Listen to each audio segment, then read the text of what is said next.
On April 5, 404, Paula of Rome died in Bethlehem, as noted in historical records of early Christian figures. A wealthy Roman matron, she abandoned her status to follow Jerome, funding his translation of the Bible into Latin, the Vulgate, and co-founding monastic communities. Her death marked a significant moment in early Christian asceticism and scholarship, influencing the preservation of biblical texts. On April 5, 636, Isidore of Seville died, as recorded in early medieval sources. His Etymologiae, a 20-volume encyclopedia, synthesized classical and Christian knowledge, advocating for liberal arts in Christian education.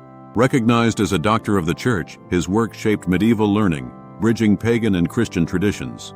On April 5, 823, Lothair I was crowned King of Italy by Pope Paschal I in Rome, as documented in medieval chronicles.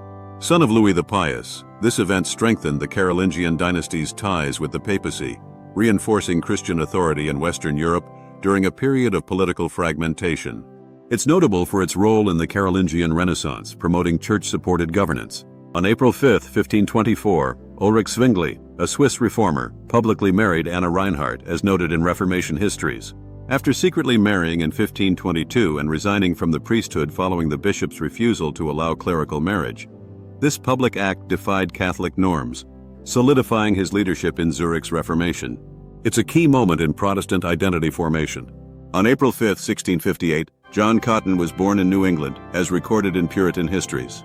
A pastor and grandson of the earlier John Cotton, he supported missions to Native Americans and wrote defenses of congregational governance. This influenced New England's Protestant culture during a formative period.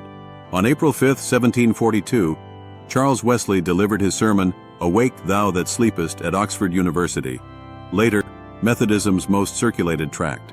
This event, rooted in the Great Awakening, emphasized personal conversion, shaping Methodist evangelism and broadening Protestant outreach beyond traditional church structures.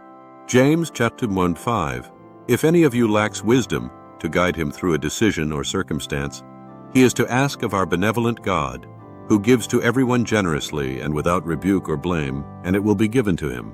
God bless you in Jesus Christ today.